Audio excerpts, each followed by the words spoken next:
Hey, it's Dr. John Terry, the Black Belt Leader, and welcome to the Black Belt Leadership Podcast, where each week I'm sharing insights, tips, tools, and resources to help you become better at who you are and what you do as you discover, develop, and deploy your own Black Belt leader within. You know, there's an ancient Chinese proverb that says it's better to light a single candle than to curse the darkness. I want to take a few minutes to talk about overcoming fear.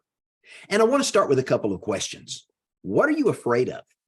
What keeps you awake at night? What is the haunting image that's holding you back from reaching your goals and your dreams? What is it that you fear? And more importantly, why? Now, by definition, fear, according to the dictionary, is an unpleasant emotion. Now, it is an unpleasant emotion caused by the belief that someone or something is dangerous. It's likely to cause pain, or it's a threat to your safety. Fear is also defined as a feeling of anxiety, nervousness, tension concerning the outcome of something or the safety and the well-being of someone, yourself, or someone else. Now, you and I all know that fear is a strong emotion. And if we've ever experienced fear, and we likely all have at some point, fear moves us to either freeze and do nothing or to take action. Now, fear is often triggered by the awareness or the anticipation of danger. According to Real Life Management, fear is one of the three dominant negative emotions that we may experience in life, especially when we're under stress or distress. The other two dominant emotions beyond fear are anger and guilt. But here's what we know about fear as we've done studies in human behavior and human psychology. Fear is built into our DNA. Inside our brain is a small area called the amygdala. It sits near the center of our brain. This amygdala is the center of the fight or flight response. It's hardwired for fear. Anytime your brain senses danger, whether that danger is real or it's simply perceived danger because it's something new and different we don't understand, the amygdala triggers a chemical response that dumps adrenaline and cortisol into the bloodstream. What is it doing? It's preparing your body to either fight or to flee. Now, what happens when adrenaline and cortisol are dumped into the bloodstream? Your muscles tense, your blood vessels expand, your heart rate accelerates, your vision narrows, your hearing becomes more acute, your senses are heightened, and at times, time even seems to slow down. Now, this overall response, this primal response to fear, is the amygdala priming the body for action. Now, this was essential in our ancient past. If we think back to the nomadic days of early humanity, people living in inhospitable places, landscapes that exposed our ancestors to the very real dangers of life at that time. Now, those dangers could have included a warring tribe, a wild animal, pestilence, dangerous weather conditions, famine, drought, storms. There was a lot of inhospitability in our early nomadic years of humanity on Earth. But what we learned as we evolved into a more civilized society is that many of the things that primitive humans were afraid of were simply due to a lack of understanding or simple ignorance. You know, lightning and thunder were once believed to be the wrath of the gods.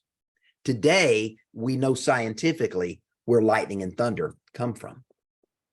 So what man couldn't explain, they fabricated a story in an attempt to justify the fear they were experiencing, and they passed those stories on to future generations, who in turn perpetuated the lie. These lies became beliefs, and those beliefs became truths to us as humanity, even though the truth itself was a lie.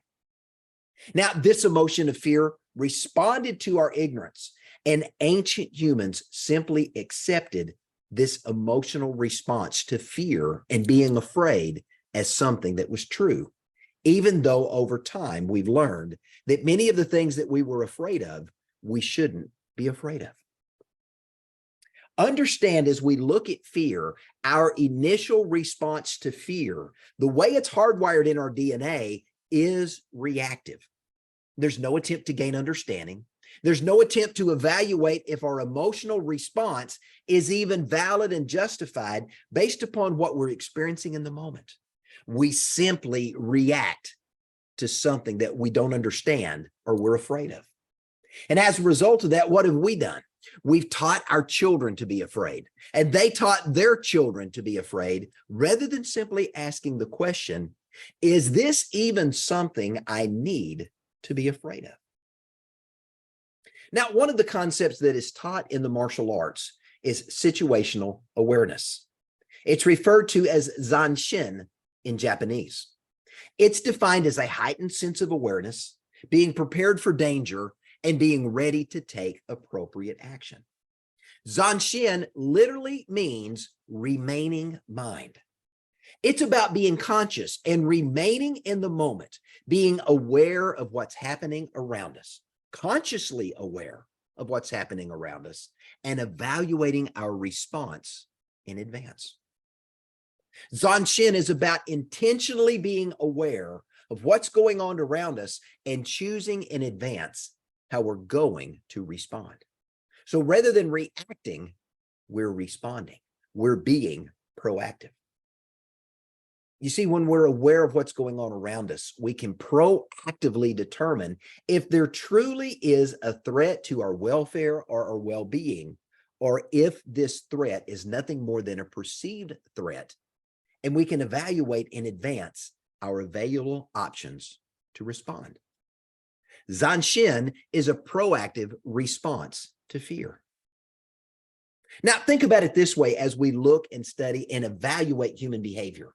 If you're reactive, you have a higher propensity to respond to your baser instincts. Now, what do I mean by that?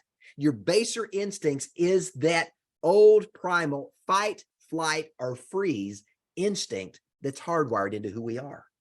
There's no evaluation as to whether or not the threat you're responding to is even valid, or whether the response is appropriate or even effective in the moment. It's one of the reasons rape, assault, and other violent crime victims often report the inability to fight back or run away, because the fear they were experiencing in that moment, it was so terrifying, so overwhelming to them, they simply lost the ability to control their body, and they found themselves incapable of either fighting back or running away. Zanshin is about awareness, because when you're aware, you're in control. When you're not aware, you're not in control. And when you're not in control, your amygdala, that primal reptilian part of your brain, is going to dictate how you will or won't respond to a threat. There is no conscious thought. There is no perception of whether or not the actual threat you're experiencing in the moment is real or simply perceived. So by becoming aware, you and I, we can reshape our lives on our own terms. When we become aware, you and I get to dictate our outcomes. We get to choose the response to the threat that we're perceiving and how we're going to respond to the world around us. What are we doing? We're taking control of fear rather than allowing fear to take control of us. So this is really how you overcome fear. The concept of Zanshin is a principle that's also found in Greek philosophy. Socrates said it plainly and clearly with two short words: know thyself. Learning to become situationally aware starts with asking the question, is this really something I need to be afraid of? This allows us to evaluate the threats that we're experiencing to determine whether or not they are real or it's only an imagined threat. And then it allows us to focus our attention on real threats and to ignore perceived threats that may not really be an issue to us.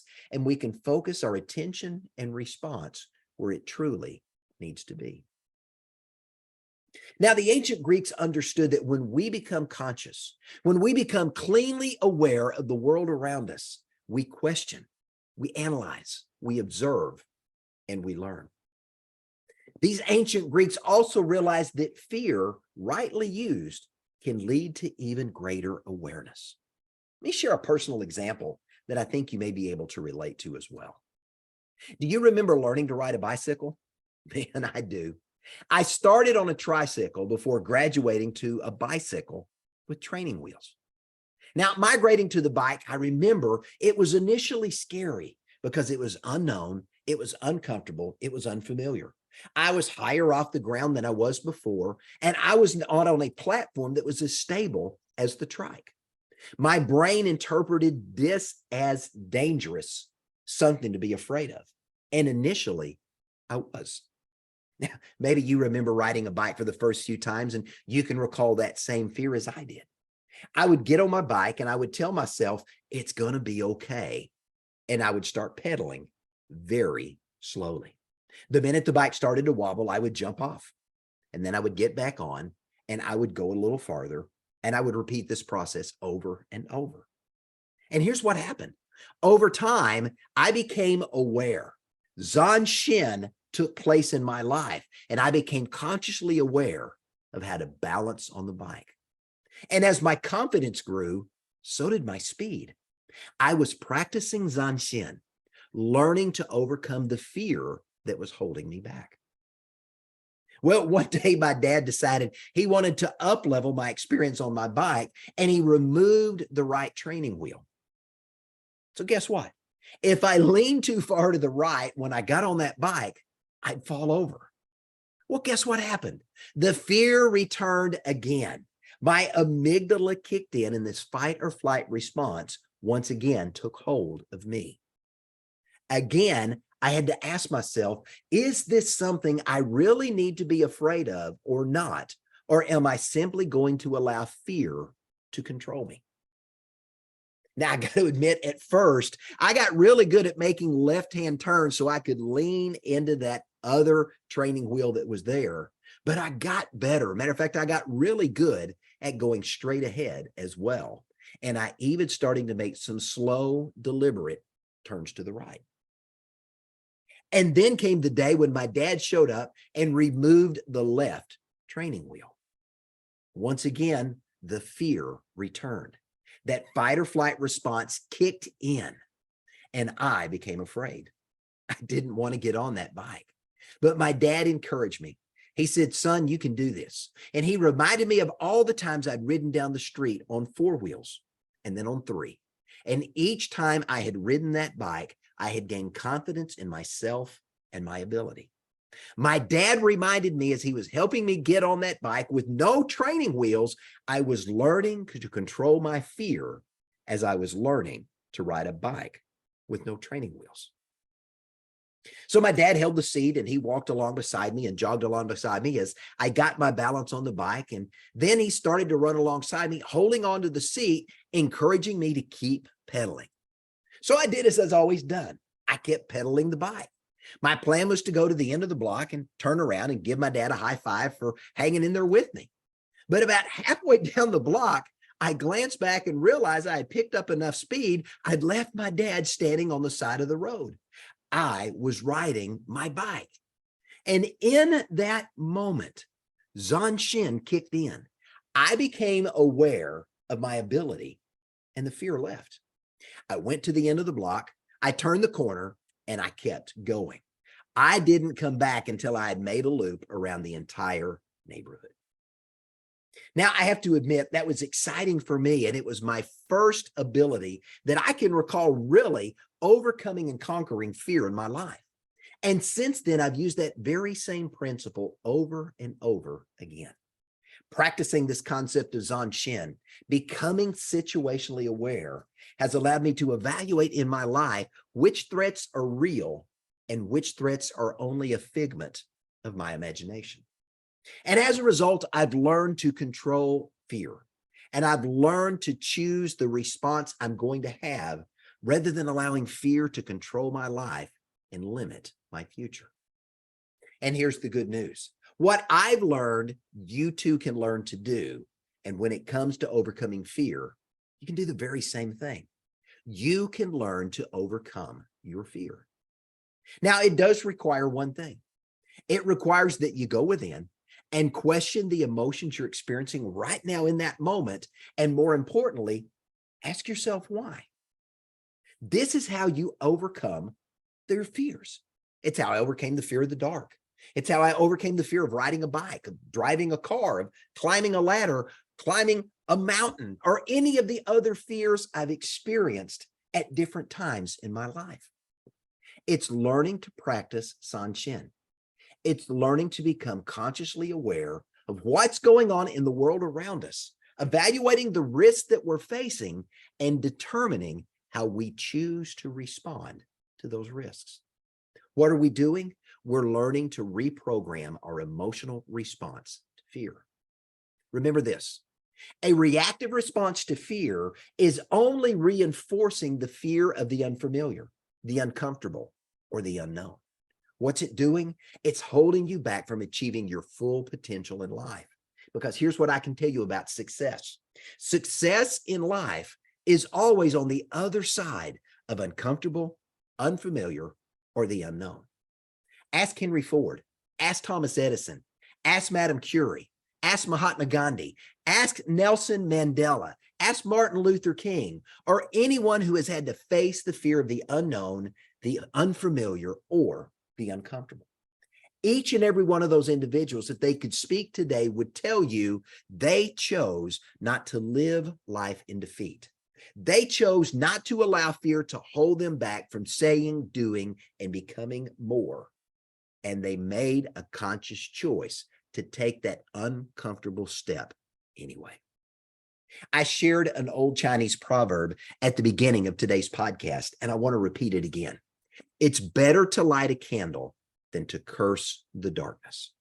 Choosing to live in fear or choosing to remain in fear is simply cursing the darkness and remaining where you are.